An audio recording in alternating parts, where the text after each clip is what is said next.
Assalamualaikum warahmatullahi wabarakatuh. Perkenalkan, nama saya Ferdi Lasta. Saya dari Universitas Muhammadiyah Profesor Dr. Hamka.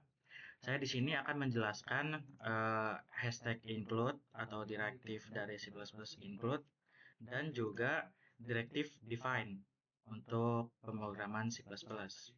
Pertama, untuk direktif include ini digunakan oleh compiler program pada proses preprosesor untuk memasukkan isi dari file header pada source code, baik dari file header yang berasal dari library standar C++ maupun buatan sendiri.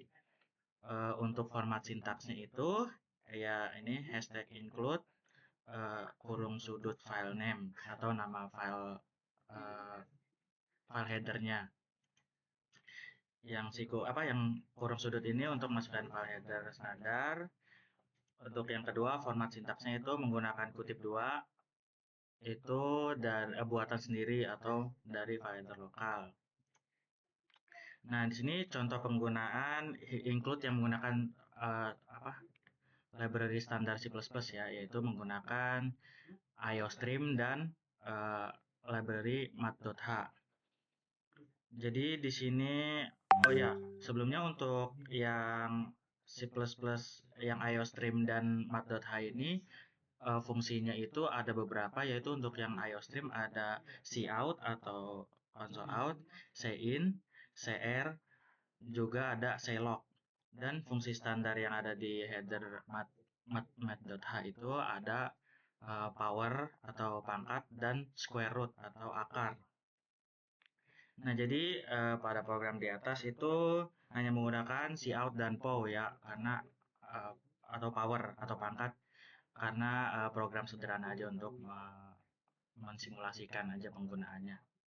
Jadi ketika dimasukkan IOStream, file header IOStream ini bisa dipakai fungsi cout-nya gitu.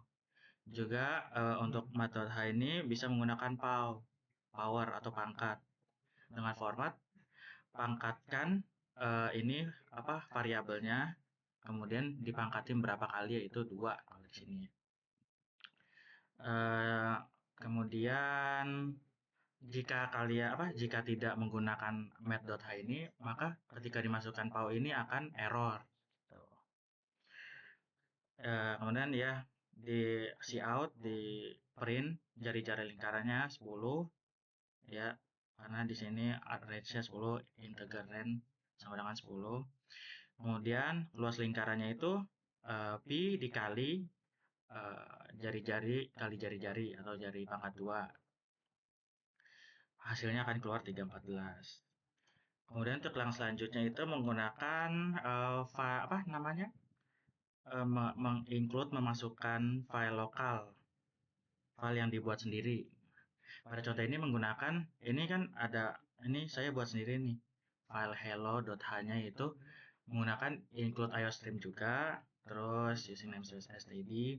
Nah, saya membuat method atau fungsi void itu dengan nama hello, kemudian isinya adalah cuman print hello world. Kemudian saya buat lagi file utamanya, yaitu main.c++. Itu saya hanya memasukkan file yang saya buat tadi, yaitu hello.h menggunakan kutip 2. Kemudian ketika saya masukkan programnya, itu hanya tinggal memasukkan fungsinya yang ada di file headernya, itu file hello.h. Jadi tidak perlu ditulis lagi, atau mungkin menulis lagi cout-nya. Jadi hanya tinggal memanggil fungsi yang sudah ada di file yang dimasukkan ini, yang si hello.h ini. Dan ketika dijalankan ada muncul tampilan hello world. Terus ada contoh lainnya itu, untuk yang hello.h tadi itu hello.h itu kan file headernya. Kemudian saya ganti namanya itu supaya membedakan aja ya. Jadi itu sebenarnya sama aja seperti ini nih. Kalau hello.h ini itu sama aja isinya seperti ini. Ini saya komen maksudnya untuk supaya ini tidak jalan hello datanya. Sebenarnya penulisannya sama seperti ini. Jadi include itu untuk memasukkan file headernya ke file utama.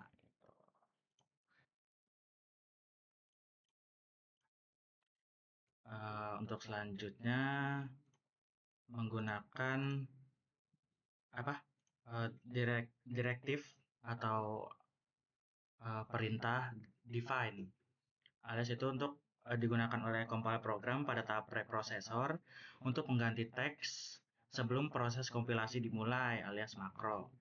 Jadi makro ini ngeganti semua value, semua teks yang ya sesuai dengan apa yang ditulis dengan format sintaksnya itu define, identifier, uh, identifier untuk define-nya dia akan jadi kalau dalam pemrograman OOP itu dia akan jadi objek ya. Kemudian ini value penggantinya ini format sintaksnya. Di sini saya mengambil contoh uh, menggunakan P-nya itu diganti value-nya jadi 3,14. Kemudian ini juga sebenarnya ada satu lagi define yang menggunakan parameter, yaitu parameter si X ini. Jika menggunakan pangkat ini si makro pangkat ini di pemrograman, maka si pangkat ini akan diganti dengan X dikali X ini sesuai dengan value penggantinya. Kemudian di bawahnya saya tulis dengan P yang akan langsung diganti jadi 3,14 karena sudah di define. Jadi intinya itu untuk mengubah semua value, semua teks yang tergantung, maksudnya sesuai dengan apa yang kita masukkan. Jadi ketika dipanggil lagi, compiler itu akan langsung mengubah value-nya menjadi sesuai dengan apa yang ditulis. Contoh lagi untuk yang keduanya, jadi saya gabung adalah include dan define ya. Ini saya buat dulu file namanya luaslingkaran.h dengan isi sebagai berikut, yaitu rumus ya. Rumus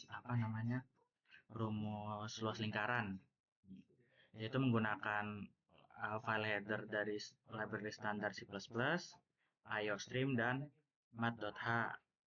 Kemudian saya membuat fungsi atau method bertipe float dengan nama luas lingkaran dengan parameternya R, float R, yaitu variabel R bertipe float. Kemudian saya deklarasikan variabel luas bertipe float. Kemudian saya tulis rumusnya deh, luas sama dengan pi dikali pau ini tadi pangkat, jadi R pangkat 2 gitu.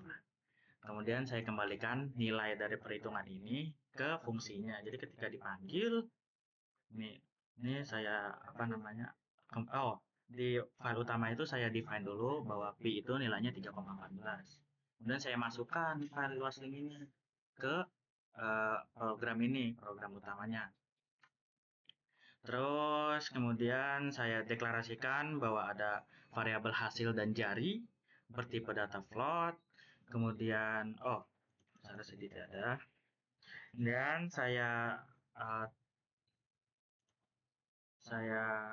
berikan value jari itu sama dengan 10. Kemudian hasilnya itu sama dengan pi dikali jari-jari pangkat 2. Kemudian di print hasilnya, maka akan muncul. Ya, jadi sekian dari saya, kurang lebihnya mohon maaf. Assalamualaikum warahmatullahi wabarakatuh.